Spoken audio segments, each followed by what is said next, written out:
Bom dia, pessoal da ETEC, José Rocha Mendes. Estou muito feliz de estar aqui para falar sobre diversidade na moda inclusiva, com a Elo Rocha e com a Fernanda Melaré. Eu sou a Thaís Felimene. Eu vou fazer minha audiodescrição, que é para as pessoas que têm alguma deficiência visual poderem saber como a gente é. Eu sou uma mulher branca, tenho cabelo liso, comprido, castanho, tenho franja, estou com um brinco rosa, estou com uma blusa de gola alta azul marinho, uma saia preta, uma meia calça preta, um tênis... Eita, essa cor eu não sei, ou é rosa, laranja, depende muito aí da luz. Eu estou com uma jaqueta bem colorida, bem psicodélica. E eu estou também aqui do meu lado com a Kátia, que é intérprete de Libras. E esse bate-papo está sendo realizado por meio do Programa de Ação Cultural do Governo do Estado de São Paulo, com o patrocínio do Instituto CIA. E é uma galera que curte muito essa coisa da diversidade na moda. Então, a gente decidiu aqui fazer esse bate-papo para falar sobre algo que ainda não é muito difundido, mas eu estou aqui com 2 representantes maravilhosos. E você pode se apresentar então, Elo, por favor? Olá, pessoal, tudo bom? Bem, eu sou Heloísa Rocha, sou jornalista por formação e sou idealizadora de um projeto chamado Moda em Rodas, que a gente vai falar ao longo desse bate-papo. Fazendo minha descrição, eu sou uma mulher com deficiência, de pele branca, estou sentada em uma cadeira de rodas de cor preta, tenho cabelos lisos, longos e escuros, estou usando uma blusa verde musgo com mangas bufantes, um colar de pedras brancas, calça escarpão preto. Ótimo. Fernanda, você pode fazer sua apresentação? Bom dia, meu nome é Fernanda, eu sou cofundadora da Igual Moda Inclusiva. Sou mãe da Helena e da Giovana, são 2 crianças. Uma é nossa estrelinha e a Helena é uma criança com deficiência. E eu vou fazer minha autodescrição. Eu sou uma pessoa branca, cabelo loiro, estou vestida com uma blusa preta, uma saia xadrez e tênis branco no pé. E sejam muito bem-vindos. Tudo bem, agora está tudo certo. Vamos começar aqui o bate-papo sobre o que interessa, que é a diversidade na moda inclusiva. Só para saber, todo mundo aqui está fazendo técnico em modelagem de vestuário? É isso? Também tem um curso de design de moda, né? Mas acho que é à noite, é isso? À tarde? Tá. Tem alguém aqui do curso de design de moda? Tá. Então, perfeito. Aqui a gente vai focar mais na parte de modelagem de vestuário e também sobre conteúdo de moda inclusiva. Eu conheci a Elo por meio do Moda em Rodas, que é um portal de conteúdo sobre moda inclusiva que tem tanto blog quanto Instagram, e também tem um podcast com vários episódios maravilhosos que vocês vão ficar assim o ano inteiro para ouvir tudo, com muito conteúdo muito legal. Elo, eu queria que você comentasse sobre como surgiu a ideia de você trabalhar com moda, com jornalismo de moda. Surgiu um pouco por acaso, porque, além do projeto, eu trabalho numa rádio, aqui em São Paulo, e em um dos anos em que eu trabalho, eu fui escalada para cobrir uma das edições de São Paulo Fashion Week. Isso eu estou falando, gente, de 2009, 2010. Então, eu estou falando de outra São Paulo Fashion Week do que vocês estão habituados a ver hoje na TV, nas mídias. E lá na São Paulo Fashion Week, eu percebi que eu acabava chamando a atenção dos meus colegas de profissão, porque eu era um corpo estranho dentro daquele ambiente.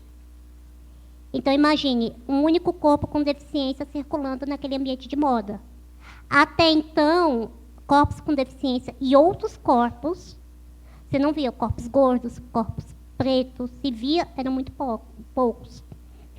Dentro daquele espaço, como se parecesse que na população brasileira não existissem esses corpos.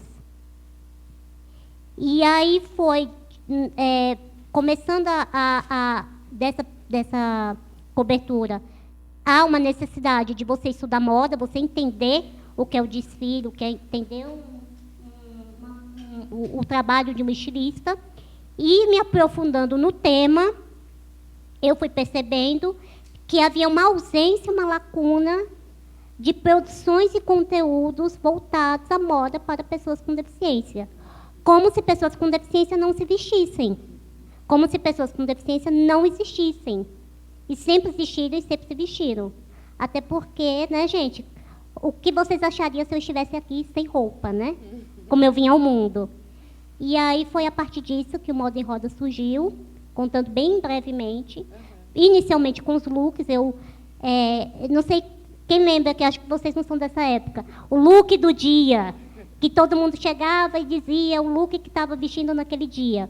Então, iniciou daí, eu mostrando as minhas adaptações, as roupas que eu uso, e a partir daí, como jornalista, eu falei assim, mas eu não posso ser a única pessoa com deficiência falando sobre moda. Estilo, cada um tem o seu. Vocês que estão aqui na plateia, um estilo é completamente diferente do outro, cada um tem um corpo diferente do outro. E eu falei, e a pessoa com deficiência, cada deficiência tem uma necessidade, uma adaptação específica. E fui, a partir daí, conhecendo outros projetos, outras marcas, um exemplo é a Igual, da Helena e da Duda. E eu falei, não tem espaço, não tem voz na mídia. E aí o Moda em Rodas ele surge como produtor de conteúdo para divulgar essas ações, esses projetos, e também trazer outros questionamentos envolvendo a moda e a beleza inclusiva. Fernanda, você também teve essa mesma sensação quando você começou a entrar em contato com essa área da moda para pessoas com deficiência? De que não existia... Na verdade, a Igual é pioneira na moda inclusiva para criança, infantil, né? Quando então não foi? existia nada Quando mesmo. foi criada? A gente começou a pesquisar e lançamos a Igual em 2018. Então, e é super recente, né? Pensar super que antes de 2018 não existia uma antes marca. disso, eu fazia adaptações, né? Eu falo que a minha filha é um bebê grande. Então, até um certo ponto, eu conseguia, em algumas marcas, body. Por que body? Né? Deixa eu falar o porquê das adaptações, da necessidade. A minha filha é uma criança que usa gastrostomia, tá? Ela usa fralda. Então, a Helena é muito sapeca. Ela é muito sapeca. Então, não sei se vocês conhecem uma gastrostomia. É um botãozinho que fica aqui, tá? Na barriguinha, que vai a alimentação diretamente para o estômago. Ela não consegue comer via oral igual a gente come. Então, é um botãozinho. Só que ela, se ficasse aberto, tipo uma blusinha, o botão aparecendo, ela arranca, porque ela é muito sapeca, né? Então, eu precisava cobrir esse botão. Então, foi aí que eu só podia utilizar body. Então, o body vai lá embaixo, fecha, né? Fica bonitinho, fechadinho. Por quê também? São crianças que a gente carrega muito. Então, eu carrego para pôr numa cadeira, eu carrego para pôr num andador, eu carrego para pôr... E aí, quando você não tem um body, o que acontece quando você carrega um bebê, por exemplo? A blusinha sobe, certo? Além de ficar desarrumada, ficar toda descoberta, no frio, fica descoberto, fica frio, aí fica o quê? O bottom aberto aqui, ela vai lá e, e arranca, né? E isso não pode acontecer, vai machucando, né? Não é uma coisa que eu vou ter que correr para um hospital, em casa mesmo eu consigo voltar o bottom e recolocar. Mas vai machucar. A abertura ali, o buraquinho vai começar a machucar, não é uma coisa que, né, que ela deve fazer, mas como ela é sapeca, ela faz. Então, a gente precisa achar alternativas para ela não fazer. Então, era o body. Até, vamos dizer, uns 4 anos, porque a Helena é bem magrinha, eu conseguia com algumas marcas de body, que tinha até 24 meses, então eu conseguia atender. Aí começou a me apertar. Eu falei, e agora? E daqui para frente? O que eu vou fazer? Né? E aí eu comecei a mandar fazer em costureira. Eu falei, vou começar a mandar fazer maior. Aí eu já desenvolvi. Eu achei uma marca na Austrália que tinha com umas aberturas para gastrostomia, então eram bodies que tinham abertura, e aí eu mandei a costureira começar a fazer. E aí eu falei, tanto eu como a minha sócia, que também é mãe de uma criança com deficiência, ela falou, se é a minha necessidade, se é a sua, então vamos começar a desenvolver isso e vender, né? Sim. E vender para ajudar outras famílias que também têm essa necessidade. Então, foi por aí que a gente começou. E como foi essa experiência de contratar as costureiras? Elas sabiam fazer, você tinha que quase que formá-las? Como que foi isso? Então, a princípio, a gente terceirizou uma confecção. Então, a gente começou com uma confecção terceirizada, ela abraçou a causa, a princípio, né? E a gente começou... Ela é estilista, eu sou nutricionista de formação, tá, gente?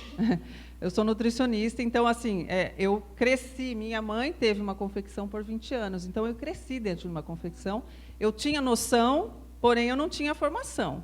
Então, a gente terceirizou essa confecção e a gente começou a fazer esse estudo, porque, assim, a minha filha, a filha da Duda, era um caso, mas a gente tinha vários outros casos, né? Então, tem crianças com traqueostomia, tem crianças com outros tipos de sonda. Então, a Helena e o Vicenzo, que é o filho da Duda, era uma referência, mas a gente não queria só atender os dois, né? Então, a gente queria abrir um pouco o leque e atender outros tipos de especificações, né? E aí a gente começou a fazer uma pesquisa com mães, que a gente tem grupos de mães, na época era Facebook, mais Facebook, Instagram, enfim, WhatsApp, e a gente fez essa pesquisa e conseguiu, né, abranger. E aí a gente passava para a estilista e a gente sentava junto, fazia reuniões e desenvolvendo as peças, junto com ela e comigo, com a Duda. Ia lá, experimentava na Helena, voltava para aprovar ou não, porque a confecção era aqui em São Paulo, né?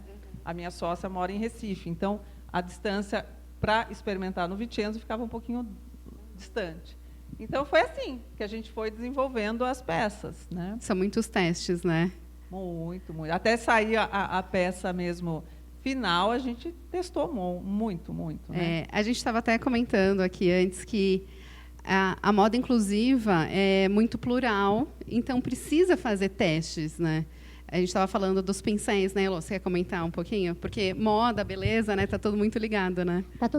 Tudo está relacionado a uma questão chamada o design universal. O que é o design? Alguém já ouviu falar em design universal?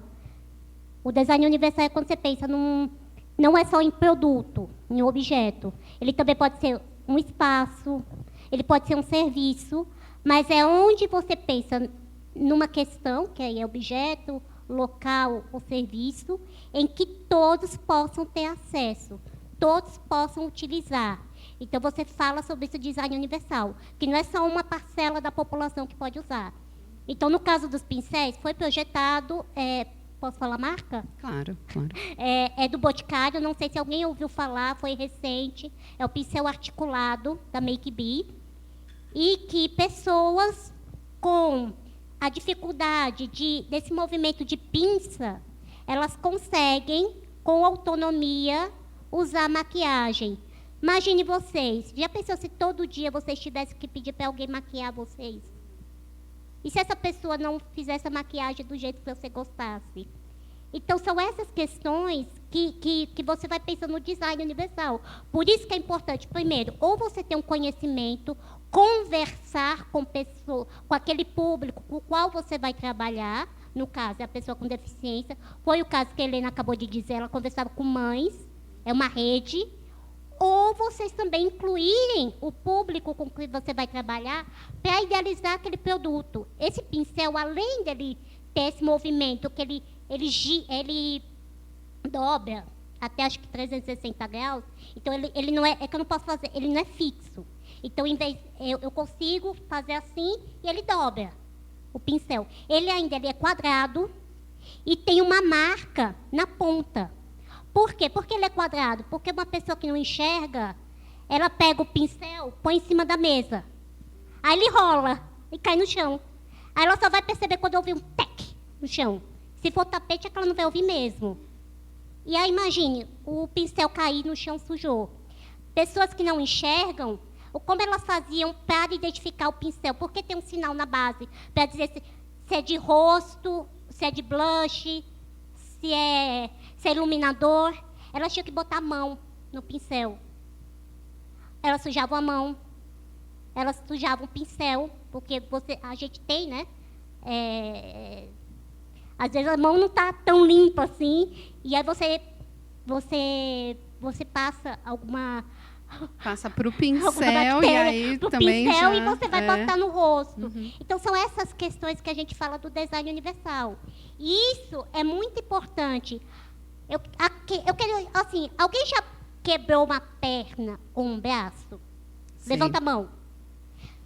Quem, vocês tiveram dificuldade de botar uma roupa Sim. quando vocês estavam com gesso? Entendeu? Não é só para quem nasce com uma deficiência. Pode ser que em algum momento da vida, cada um vai precisar de uma roupa com adaptação. E eu acho assim, vocês são jovens, bem mais do que eu. Jovens, eu sou jovem com X, jovem. Mas eu acho que todo mundo quer envelhecer. Se vai envelhecer, a gente vai perder audição, visão, mobilidade. E aí, podem pensar nos avós de vocês. E aí pensar, será que eles vestem, se trocam com a mesma agilidade que eu? É roupa, é moda. Não, isso é muito legal, porque quando a gente fala em moda inclusiva ou em acessibilidade, não é só para quem nasceu com alguma deficiência, é por deficiências adquiridas também, você né? pode sofrer um acidente e ficar deficiente. Exato. Né? No longo da tua vida, né? A gente não quer. Um AVC, são tantas coisas que podem acontecer no decorrer da tua vida para você precisar de certas adaptações. E só quem vive, né? E quem convive que sabe aí as necessidades. Por isso, vocês têm que ir a campo, têm que conversar, têm que estar próximo das pessoas. Não adianta querer inventar uma modelagem só por, né? Eu acho que é assim. Não, tem que estar lá, né? Mesmo o cego. Quantas informações você pode colocar numa peça para um cego saber a cor que ele está vestindo, né? Tem cabides. Modo de lavagem, né? O modo de lavagem é muita informação. Só que vocês só vão conseguir ter essas informações e essas necessidades se vocês estiverem perto dessas pessoas. Fernanda, eu estava vendo uma matéria que você comentou que um dos desafios de trabalhar com moda inclusiva é a distribuição. Aumentou, melhorou a distribuição, continua sendo um desafio distribuir, as grandes marcas têm interesse, como que está isso? Não, um bloqueio. A gente tentou em todas, Renner, C&A, nós não tivemos um retorno Instituto C&A, fica a dica. Né? C&A, fica a dica. Nós tentamos entrar nessas grandes magazines porque a gente queria distribuir para o Brasil, porque hoje nosso grande dificuldade é frete, sendo real no Brasil. Para eu mandar lá para o Nordeste ou lá para o Sul, né, ainda eu estou em São Paulo, no meio do caminho, né? Então, para eu, o frete é caro. Hoje ainda está um pouquinho melhor, porque tem várias outras empresas trabalhando com isso e abriu uma concorrência, né?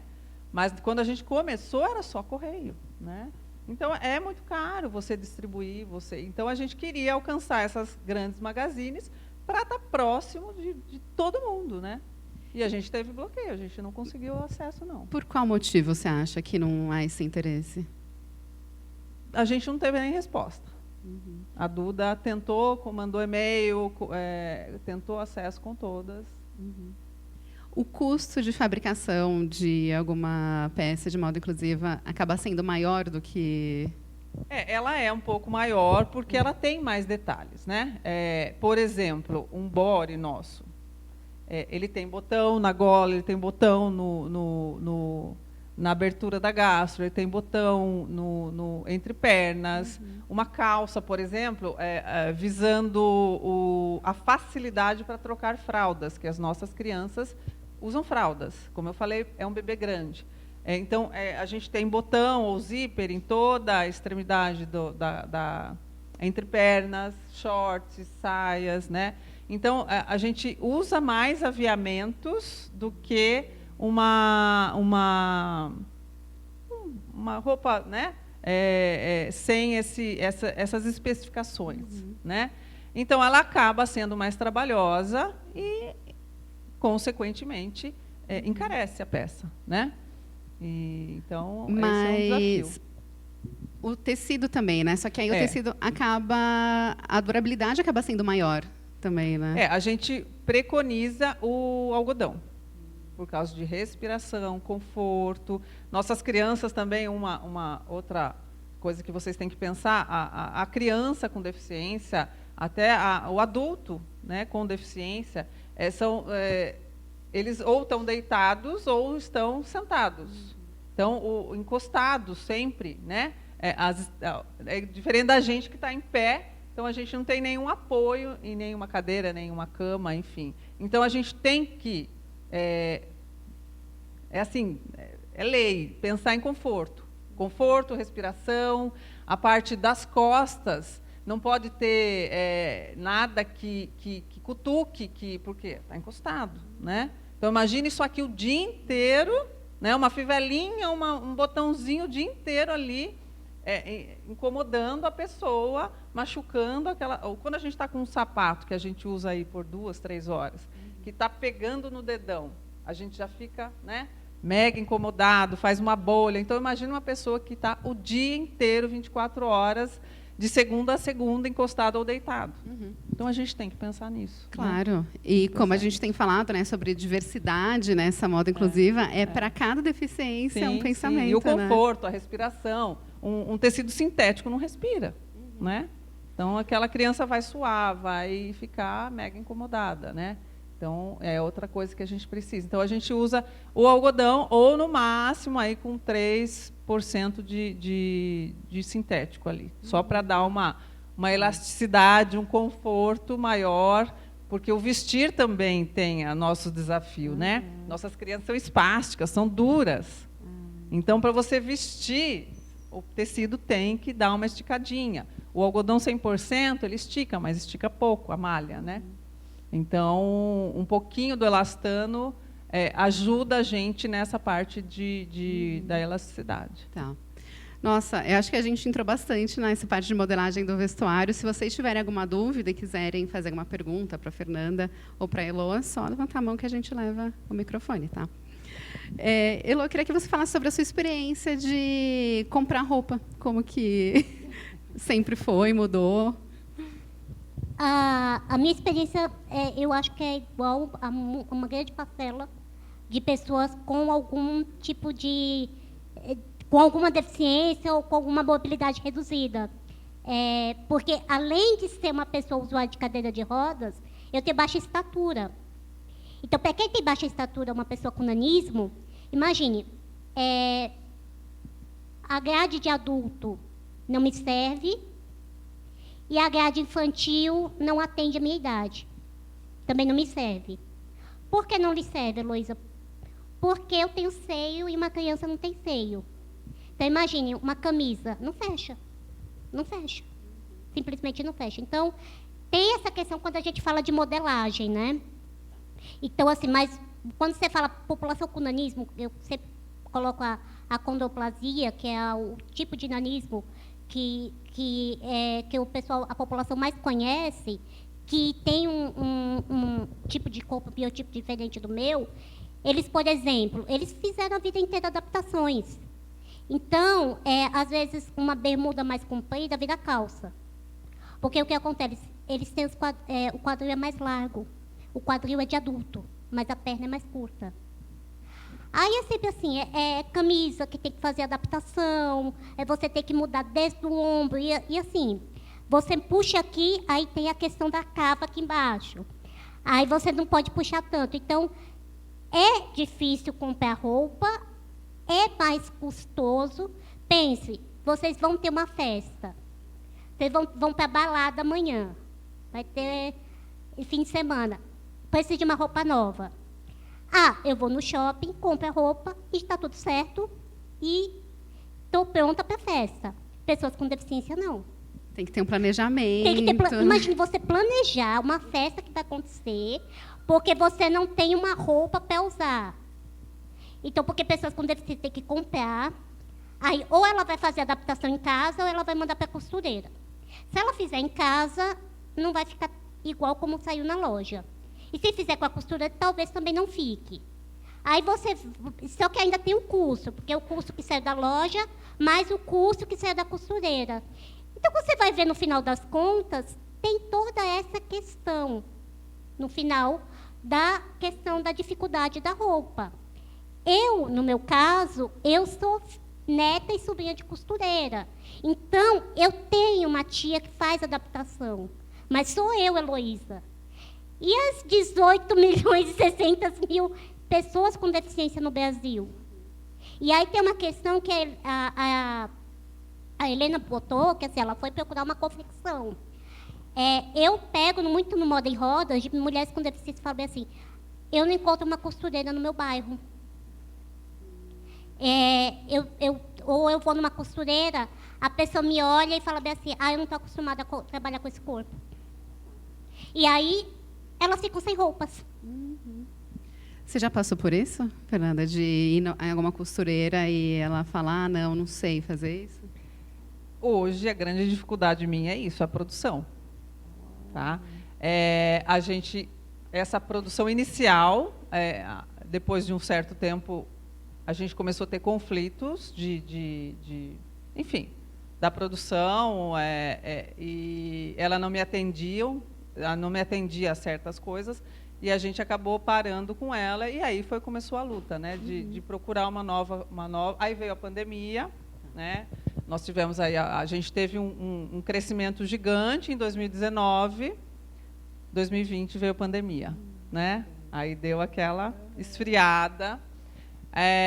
E a gente mudou o modo de fazer as roupas.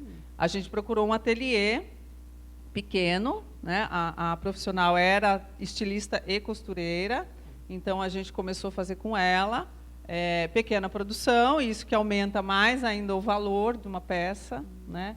Porque os pequenos, produção... E a gente começou artesanal, né? Artesanal, né? Praticamente artesanal, né? E aí a gente fazia por encomenda. Antigamente a gente produzia e vendia. E a partir da pandemia a gente começou a fazer por encomenda. Então a pessoa encomendava, a gente fazia, produzia, dava um prazo, produzia. Só que antes disso, de eu encontrar essa pessoa, eu procurei várias produções, várias confecções para a gente continuar fazendo da outra maneira, né? Que era o mais viável para a gente. Porque as pessoas compram, elas querem as peças, né, rápido, não quer esperar um prazo para a produção, enfim, a gente pediu um prazo grande. É isso, né? Que eu ia até comentar. Mas eu tive dificuldade, até em Santa Catarina, que é um polo de confecção, eu procurei, não portas tinha. fechadas. Porque o nosso body, o que normalmente as pessoas falavam? Não, o body nosso é para bebê, então vai até certo ponto. Eu não quero sair da linha de produção. Entendeu? Eu vou ter que pôr mais funcionário para pôr todo esse aviamento, todo esse botão que tem na tua peça. Então, assim, eles não queriam sair do básico ali que eles estão acostumados a fazer. Né? Então, eu tive muito não, antes de achar essa pessoa. E hoje a gente está, como eu já havia conversado com vocês, a gente está paralisado na parte de roupas, né? Tá. Hoje em dia, na moda, né, com ESG e tal, a gente tem falado muito de slow fashion. A moda inclusiva, hoje em dia, é 100% slow fashion, né? Ou existe fast fashion de moda? Eu falaria que ela é uma moda nem slow fashion, eu falaria que é uma moda sob medida. Eu acho que é mais sob medida do que slow fashion. Porque é personalizada, né, o que você tem feito agora. Então, realmente é sob medida, né? Não, mas eu tenho o meu padrão. Eu tenho a numeração, que é aquele tamanho. Eu não faço sob medida para as pessoas. A pessoa encomendou, ela não me passa a medida. Eu tenho aquele no padrão. Seu caso, você conseguiu fazer. Tem algumas marcas que fazem sob medida. Ela tem a modelo... que, assim, o caso da Igual é um tipo de confecção. Tem empresas que, por exemplo... elas têm a modelagem, que é mais ou menos como a Igual faz. E aí, como eu não tenho muita saída, aí o que eu faço? Eu faço a encomenda, eu faço a produção e eu envio. Tem outras que têm a produção em estoque. mais reduzida. E tem outras que eu já vi algumas marcas fazer bem assim. Elas têm uma modelagem, elas confeccionam, vamos lá, camisa. Elas confeccionam camisas para todos os tamanhos, modelo do P ao GG, por exemplo. Mas ela também tem a modelagem para quem é amputado. Então, ela tem uma modelagem para quem não tem ou o braço direito ou esquerdo. E aí, como é que faz? Ela entra em contato e aí faz a encomenda, que aí também seria quase sob medida. Sim. Então, tem várias, a depender das marcas, elas têm o seu esquema de venda, de produção. E são várias possibilidades, né? São várias possibilidades. E público tem. Muito. 18 milhões e né? 600 mil. Mais especificamente, né, Lu? Então, público tem. Então, a gente precisa, né? Nosso público precisa da moda inclusiva, precisa de uma visão. A gente quer, na verdade, que isso não seja chamado moda inclusiva, é moda. Moda para todos, né? Uhum. Então, que futuramente a gente não precise focar tanto em moda inclusiva, né, Lu? Que seja aí uma moda para todos. Uma né? moda para todos. E eu gosto muito de usar como exemplo, mas é uma moda para uma população que tem uma necessidade. Tá, ok. Estou vendo aqui pessoas usando óculos de grau. Se eu tirar o óculos de vocês enxergam? Agora, por que eu vou para o shopping e eu tenho óculos de grau de todos os modelos, para todos os formatos de rostos, para tipos de pele, para ocasiões. Eu tenho modelos de óculos para eu, se eu me maquiar, que eu levanto a lente. É a mesma coisa. É a mesma coisa. O que a gente quer é a gente chegar no shopping e, da mesma coisa que eu entro numa ótica, escolho o meu óculos, para eu enxergar melhor, eu entrar numa loja, escolher uma roupa para eu poder me sentir confortável, para eu poder me sentir segura com aquela roupa. Por que segura? Porque, gente, pessoas com deficiência física, elas gastam o dobro ou o triplo de tempo para ir no banheiro. Imagine uma mulher menstruada com deficiência. Se ela tem que se programar, dependendo do banheiro, tem que se programar para ir fazer a troca. E isso pode acontecer do vazamento. E o vazamento, para quem utiliza a cadeira de rodas, vaza calcinha, vaza a calça e vaza o estofado da cadeira. Aí ela tem que lavar o estofado da cadeira, se ela não tiver uma cadeira reserva, ela não sai de casa. Acho que você fez uma matéria no seu blog da Herself, que é uma marca de calcinha absorvente. As duas fizeram. 2 modelos de calcinha para mulheres com deficiência física, em que há uma abertura na lateral, né? Aqui. Para facilitar a troca. Mas eu ainda fiz outras questões, por exemplo. Aí eu até levantei a questão, mas não tem braille para pessoas com deficiência visual, para saber se o modelo é para fluxo intenso ou não. Aí uma vez até perguntei para uma mulher cega, falei, como é que você faz para comprar absorvente? Porque você toca na embalagem, e aí aquela coisa, né? Quando você começa a trabalhar com isso, eu não sou cega. E aí eu só levei quando eu comecei a comprar para mim, comecei a pensar. Aí eu fecho os olhos e vou pegando na farmácia o pacotinho. Eu não consigo identificar se é com abas ou sem abas. Aí eu falei assim, eu tenho que pedir para o meu marido comprar. Totalmente dependente, né? Quando vocês estavam falando que moda inclusiva deveria ser moda, né? Que é para todos, eu lembrei de uma frase que eu acho que você, Elô, comentou, que a gente geralmente se adapta à roupa, quando, na verdade, é a roupa que deveria se adaptar a nós, né? Alguém aqui já se adaptou à roupa? Precisou assim, tudo bem. É aquela questão, né? A moda dita, e eu tenho que vestir isso, eu tenho que caber de qualquer custo. O que não deveria ser. Mas se a gente pensar outros segmentos, o plus size, muitos anos, eles não tinham calça jeans. A população preta, por muitos anos, teve que alisar o cabelo. Ou usar uma base, não é da época de vocês, felizmente. Mas a população preta, às vezes ela usava uma base e ela ficava amarela. Mas aí o que acontece? E aí é o que acontece com a questão da pessoa com deficiência. É fazer ouvir, dar voz para pedir uma indústria que atenda ela. Porque a moda plus size cresceu, porque falava assim, eu não vou vestir mais isso. Eu não vou emagrecer à força porque a empresa quer. Porque os cosméticos para a população preta cresceu absurdamente. Porque vocês falaram bem assim, eu nasci assim, eu sou assim, eu não vou me moldar para ser uma pessoa que eu não sou. Vocês têm que pensar na gente. E é a mesma coisa.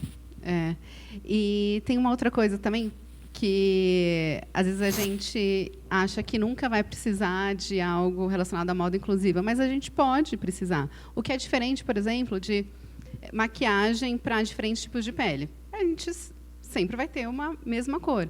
Só que a moda inclusiva não. A gente pode precisar, sei lá, de uma calça que seja mais adaptável caso a gente sofra algum acidente, né? Então, é legal pensar a moda inclusiva como uma moda realmente para todos, a gestante, né? É um corpo em Nossa, transformação. Sim, verdade. E que a mobilidade acaba ficando reduzida por 9 meses. Sim. É uma roupa diferente, né? Se for pensar. Então, até a gestante, né? Que é por 9 meses ali, né? Uhum. E você precisa de uma roupa para sair de casa, né? Eu fiquei com uma curiosidade quando você comentou que tem algumas modelagens já, né, na Igual. Como foi a criação dessa tabela de medidas que vocês fizeram? A gente acabou usando os nossos filhos como referência, né? A Helena, na época, ela estava com 6 anos, mais ou menos. O Vicenzo também, só que o Vicenzo ele era mais gordinho, a Helena é mais magrela. Então, a gente fez um padrão, né, para poder atender os dois. Ele, óbvio, ele vestia um número maior e a Helena um número menor. Então, a gente usou mais ou menos esses corpos, né? E, óbvio, com porque, assim, nossas crianças, elas são meio padrão, né? Então, ou as crianças que são espásticas, que têm uma distonia, movimentação, elas são mais magrinhas, mais magras e compridas. E tem aqueles mais hipotônicos, que são aquelas crianças mais paradinhas, elas são mais gordinhas, né? O gasto delas é muito pequeno e acaba engordando um pouquinho mais. Então, mais ou menos é esse padrão. Então, a gente ficou mais ou menos uma média entre... Então, a gente tinha 2 corpos diferentes para fazer um padrão de uma... E é PMG? É isso ou não? A gente fazia do tamanho 4, a gente começou do tamanho 4 ao 12, e com a demanda a gente baixou para 2 e foi até o 16. Então, os nossos bores, eu falava que dava praticamente, o 16 dava para mim, quase. Então, são pijamas, a gente fazia pijamas, bores, não era só bore, né? Eu falo mais do bore, porque a necessidade do bore é por essa questão de transportar a criança, né, de uma cadeira para uma cama, para fazer a fisioterapia, né? Nossas crianças têm uma demanda grande de atividades de fisioterapia, de fono, né? Então, para o terapeuta fazer os exercícios sem se preocupar com a roupa, né? Então, estava lá tudo presinho, tudo arrumadinho, a criança não ficava desarrumada, não ficava descoberta. Então, e hoje, quais peças que vocês têm para vender? Hoje, com a dificuldade de produção, eu assumi a costura, né? Você aprendeu a costurar? Eu fiz curso de costura, enfim, eu fui aprender. Porque antes de começar com a Igual, eu fui aprender para eu fazer, né? E aí, hoje eu faço as toalhas gigantes, que são toalhas grandes, né, com capuz, porque também nossas crianças saem do banho carregadas. Então, a gente precisa embrulhar a criança, né? Então, são toalhas assim que ela dá praticamente para mim. Eu esqueci de trazer, gente, desculpa. Eu trouxe algumas peças de roupas, depois, se vocês quiserem, eu mostro. Mas a toalha eu esqueci. Então, é uma toalha grande. Ela tem 1,65 m. Parece uma capa, né? Parece uma capa. Eu acho que eu resumiria uma capa. Uma você capa, bota aqui, Aquela capa do Harry Potter. Isso. E babador também grande, porque nossas crianças, tem algumas que comem via oral, mas elas têm dificuldade, elas tossem, gospem, enfim, tem uma certa dificuldade na parte da alimentação. Então, um babadorzinho pequeno atenderia só mesmo... tem uma criança que baba mais, então atenderia isso. Mas para a alimentação, então é um babador que cobre toda a roupinha. Então, acaba não tendo aí uma troca de roupa a cada refeição, né? Senão a criança vai lá ficar toda suja. Então, é isso que a gente focou nesse momento. Você comentou que você trouxe algumas peças? Trouxe. Se puder mostrar onde está. Enquanto a Helena está pegando a roupa, eu queria que a Evelyn levantasse, Boa. por favor, que ela é formada aqui na casa e ela trabalha com moda inclusiva. E já teve roupas dela que desfilaram na Casa de Criadores e já teve também no primeiro desfile de moda inclusiva realizado pelo Projeto Bocaiúva, lá em Mato Grosso Sul, que eu tive o privilégio de acompanhar. Então, colega de vocês, praticamente, não digo de sala, mas daqui, se a Evelyn quiser vir aqui. Vem aqui, se puder, Evelyn. Eu falei que eu ia botar você em saia justa, Evelyn. Se você puder falar sobre o seu trabalho com moda inclusiva e como foi importante você ter feito o curso aqui, que eu sei que aqui vocês têm um programa de trazer ex-alunos, né, que estão no mercado de trabalho. Então, conta um pouquinho para eles, por favor. Oi, pessoal. Oi, todo mundo me ouve? Bom dia. Para mim foi uma surpresa, eu acompanho a Geração Curto-Circuito, todas as palestras e a Thaís. E quando eu vi falar de moda inclusiva, que seria aqui na ETEC, onde eu estudei, fiquei muito emocionada. Eu falei, nossa, do lado aqui da minha casa, que ainda mora na região, né? Eu me formei aqui em 2000, encontrei a professora Mércia aqui nos corredores agora há pouco. E o curso ainda era desenho de comunicação, que dava uma base bem grande de artes e publicidade. Eu já desenhava, né, nos programas Photoshop, CorelDRAW, ainda não tinha o Illustrator. E aí, com essa base, eu me formei em publicidade, depois fiz ensino superior. E mais para frente, eu percebi que a moda que me atraía, ou a criação voltada para a moda, que já era uma coisa que eu desenhava, minhas roupinhas de boneca e tudo mais, fazia em casa, né? E aí eu parti para a moda. Aí eu fui trabalhar, estudar paralelamente, para ter maior bagagem, né? Trabalhei no estilo, junto das estilistas, passei a estilista, trabalhei com marketing, estamparia, tive uma vivência de todas as áreas, né? Chegou um ponto que eu estava saturada do mercado do fast fashion, que a gente estava comentando, de não atender, as peças não atenderem todos os corpos. Eu via aqueles estoques abarrotados de peças e a gente produzindo, e eu não sabia para que tanta roupa. Então, eu quis me afastar, sair da última confecção, e comecei a estudar sobre sustentabilidade, a me envolver com projetos. E aí eu descobri a moda inclusiva, que era um curso oferecido pela Secretaria da Pessoa com Deficiência, e produzia um desfile no final do ano. E isso foi em 2016. Fiz diversos cursos lá, conheci bastante gente. Aí que eu comecei a ter contato com a Heloísa, as entrevistas, o podcast, né? E aí eu participei em 2018 do desfile de moda inclusiva e fiquei em terceiro lugar. Eram 20 participantes do Brasil todo, né? E meu look é infantil, assim como o da Fernanda, nesse segmento, né?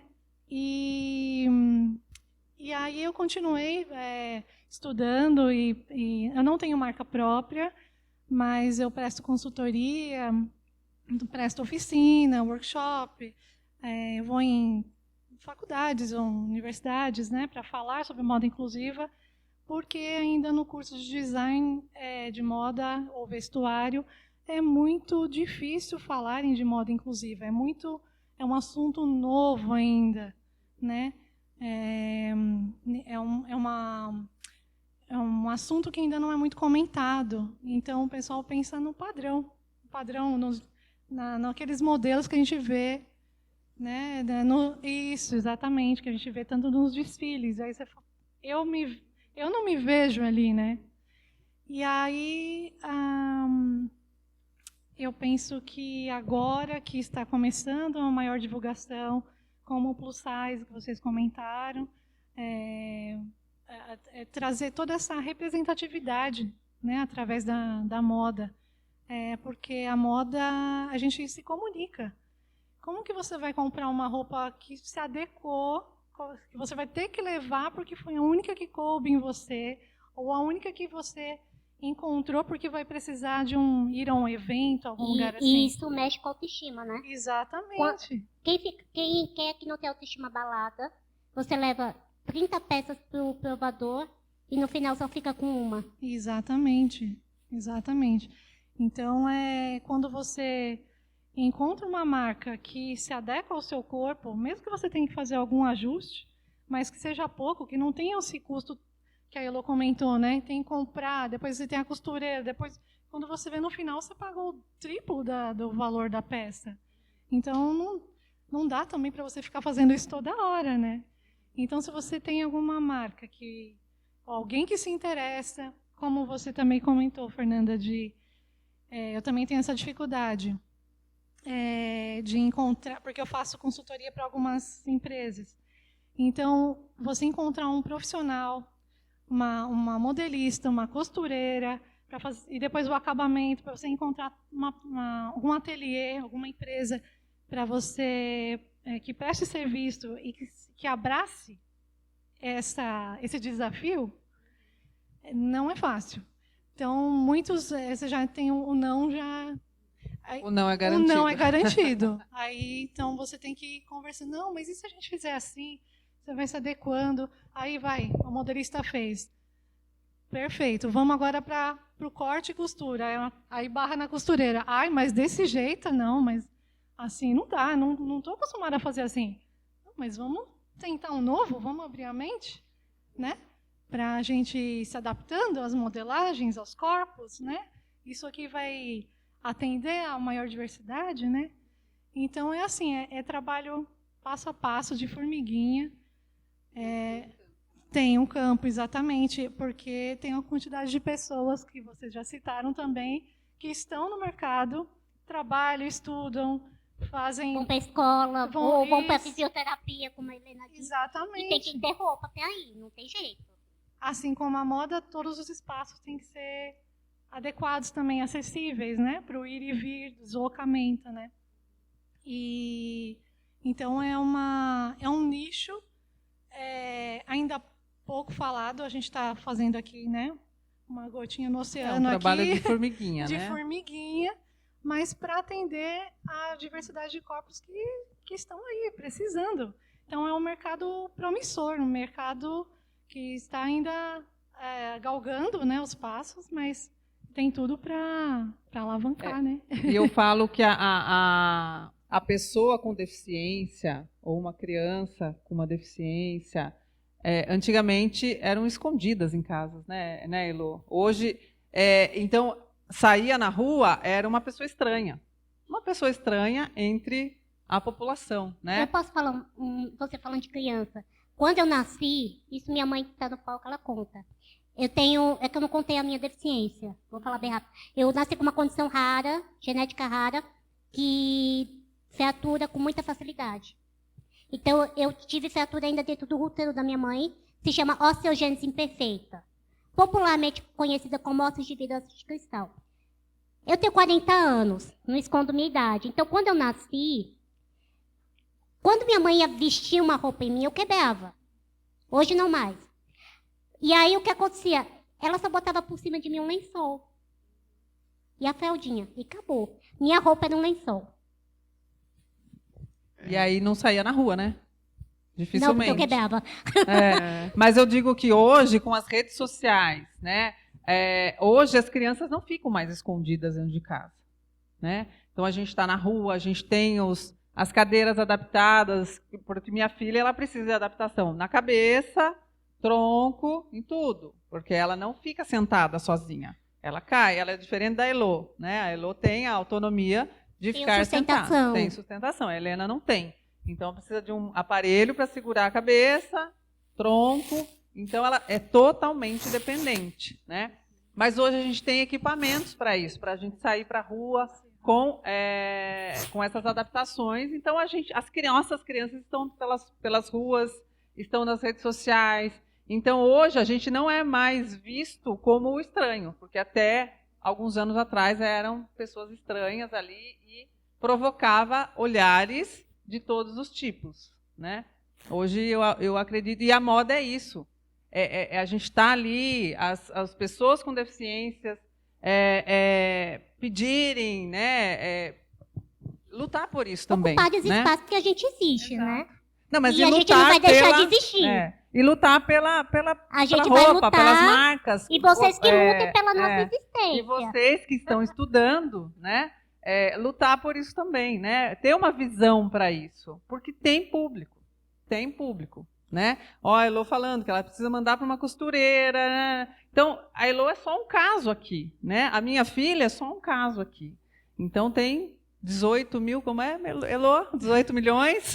Gente, estou arredondando, mas é 18 milhões 600 mil e não é o número oficial do IBGE, tá? Que o censo está defasado, ainda não saiu o número do censo de 2022 da população com deficiência. Esse número pode ser muito maior. Pode não, eu acredito que seja. E as costureiras, as confecções, com isso, acaba sendo normal, sai daquele padrão. É isso que a gente precisa, sair do padrão, da normalidade dentro de uma confecção, para elas terem outra visão com as pessoas que querem fazer a moda inclusiva, né?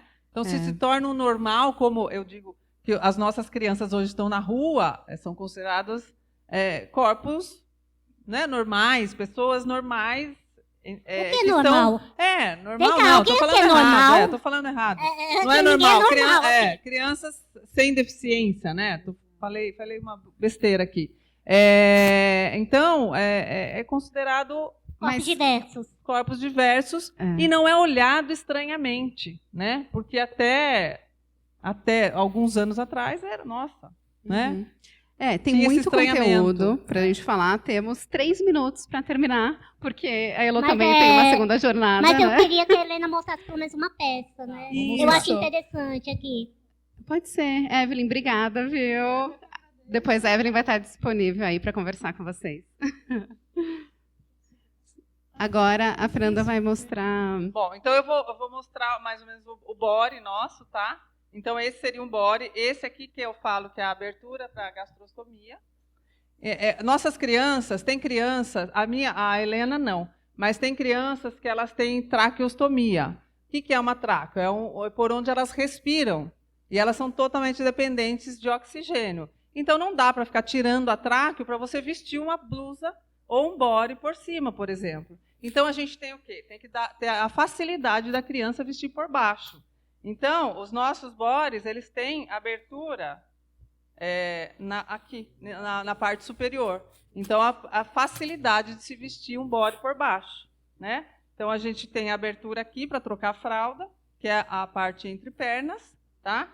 Agora, isso é esse também foi um modelinho que a gente lançou. Então, você estica, né, o body na cama, põe a criança e aí só fecha a parte da frente com o botão. Então, é isso que eu estou falando para vocês. Dá trabalho pôr toda essa parte de botão, aviamento, né? Esse aqui foi um manga comprida. O manga comprida a gente não consegue abrir totalmente a parte de cima, aqui o decote, mas a gente põe botão para facilitar. Então, fica um decote maior, mais fácil de vestir, e dá para vestir por baixo. Esse foi a gente chama de body camiseta. Então, ele é um body embaixo e uma camisetinha em cima. Então, ele esconde aqui a abertura da gastro. Não sei se lá atrás estão conseguindo ver. Então, esconde e fica, né, fechadinho. Uma peça legal também que eu acho interessante mostrar é o agasalho. Como eu falei, nossas crianças têm dificuldade, elas são espásticas, elas são duras. Então, é diferente da gente que vai, põe o bracinho lá para trás para pôr uma blusa. Elas não. Então, o que a gente fez? A gente tira a manga. Tá? E vira Então, 2 peças, se pensar. Exatamente. vira duas peças, economia, vira um colete. Vira um coletinho, então, tirando a manga. A gente veste muito mais fácil aquela criança e depois encaixa a manga. Tá? E botão, tudo de pressão. Você vê que eu consigo abrir. Né? Então, se a criança tiver uma certa independência, desculpe, ela consegue também puxar, porque às vezes tem aquela dificuldade da pinça, de segurar. Né? Então, só com o botão ela consegue puxar. Utiliza muito os botões de ímã, mas isso mais para o adulto, que tem autonomia para se vestir. Né? Então, eles têm autonomia, então o ímã fica fácil também de tirar e pôr, enfim. O zíper também, às vezes, é substituído. O zíper E com algumas aquela vezes, argolinha, ao né? invés do botão da camisa, a camisa ser fechada com um zíper. E aí você coloca só uma linguetinha um pouquinho maior, para você ter, quem não tem esse movimento de novo, de pinça, ou quem tem nanismo, não é o meu caso, mas a condroplasia, eles têm os dedos pequenininhos, às vezes tem dificuldade. E Pra aí, puxar. às vezes, coloca também no puxador uma argola. A pessoa consegue passar o dedinho, né? Mesmo que não tenha movimentação, passa só um dedinho e puxa. Síndrome de Down também, E tá? aí consegue abrir. Síndrome de Down tem o dedo mais gordinho. E aí eles às vezes têm dificuldade de fazer esse movimento de pinça. De umas peças muito pequenas, tá? Os Eles aviamentos, fazem, mas peças miudinhas eles têm dificuldade. os aviamentos, eles vão somar, né? Auxiliar no design, na modelagem que já foi desenvolvida. Ele vai ajudar, né? Vai, como eu disse, vai somar na autonomia da pessoa. E uma que vestir. argola, o que é uma argola não vai mudar o look de vocês. Para muitos, sem deficiência. São coisas simples que facilitam muito. Posso só mostrar uma coisa para vocês? Claro. Que é uma coisa que eu tenho muita dificuldade. Ó, sapato de salto, pequeno. Porque geralmente para Feito criança sob não medida. tem, né? Uhum. Olha. Então, gente, tem muitas possibilidades, mas já chegamos aqui ao final. Eu queria que vocês deixassem as redes sociais de vocês, para o pessoal entrar em contato, ver o que vocês fazem. Pode até começar por você, Evelyn, que você participou Fiquei aqui. com o microfone aqui na mão. Bom, quem quiser me seguir, conhecer um pouco do meu trabalho, eu estou sempre aberta a somar, né, dividir. Meu nome é Evelyn May, tudo junto no Instagram. É Evelyn com V mudo, tá? E May, meu sobrenome, M-E-Y. E aí pode me seguir e a gente vai trocar bastante. Lá também tem minha rede social, meu portfólio, e a gente estou aberta à troca, tá bom? Obrigada pela atenção de todos. Obrigada pela participação. Surpresa, né? É especial. E você, Fernanda? Eu tenho o Instagram da Igual, tá? É _ igual com 2 L's. E o meu pessoal é fernanda.melari. E para comprar as roupas é pelo Instagram? Através do Tá. Instagram, WhatsApp, a gente se comunica ali, a princípio, pelo Instagram da Igual. Tá? Obrigado pela atenção, gente. Espero ter contribuído para vocês aí, para a formação de vocês. E você, Lô? Eu quero agradecer a participação. Ai, a gente agradece. Eu fico muito feliz da sala cheia. A sala de jovens. Jovens com J, não com X. E espero que esse papo aqui tenha chegado à curiosidade. Se vocês já se sentirem curiosos para conhecer um pouquinho sobre esse segmento da moda, já vai estar valendo bastante para a gente. Tá bom? Quem quiser acompanhar meus conteúdos, é modaemrodas.com. Tem o podcast que a Thaís falou, ele está inativo. Hoje ele é texto, mas o podcast ele ainda continua lá no YouTube. Se você colocar no YouTube, na busca Moda em Rodas, você vai ter acesso a esse conteúdo. Ele está lá, não foi apagado. Muito conteúdo, são conteúdos atemporais, tem uma entrevista até sobre a Igual. E tem minhas redes sociais, que é Moda em Rodas. Lembrando que é e rodas no plural, tá bom? E vocês podem entrar em contato por lá, que A Evelyn sabe, eu respondo. Respondo. É ícone acessível. E o podcast também está no Spotify, né? Tá no Spotify e tá no YouTube. É porque geralmente o YouTube às vezes tem alguma imagem, tem foto. Tem, eu fazia na época. E os conteúdos mais atuais hoje estão no blog. Tá. E a gente também tá nas redes sociais, Geração Curto Circuito, no Instagram, TikTok, YouTube, Spotify. Eu quero agradecer todas vocês, Evelyn, Fernanda, Elô, agradecer todo mundo aqui da ETEC, José Rocha Mendes, vocês são incríveis, eu adoro fazer talks em ETEC. E a gente vai tirar uma foto com vocês para finalizar. Também, se quiserem me seguir, Thaís Polimene. Aí, aguardem um pouquinho que a gente vai tirar foto. Vamos tirar?